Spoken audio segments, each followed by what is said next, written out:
What prompted it was Putin's invasion of Crimea and then eastern Ukraine.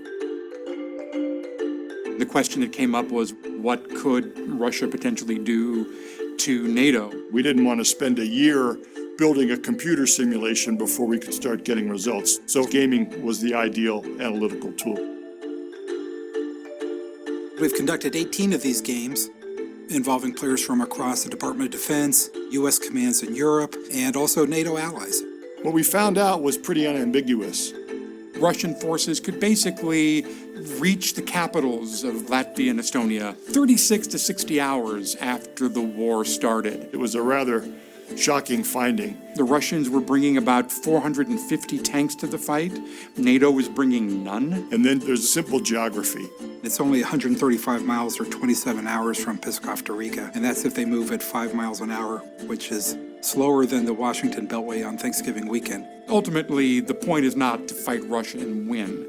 The point is to deter Russia from ever undertaking aggression against the alliance. What military force would be required to just change the perspective of this conflict? The Department of Defense has asked for $3.4 billion as their European reassurance initiative. That's a fourfold increase. It's all happened since we've begun talking about this. We've had an effect in accelerating the realization of the severity of this problem inside the U.S. government and inside the NATO alliance.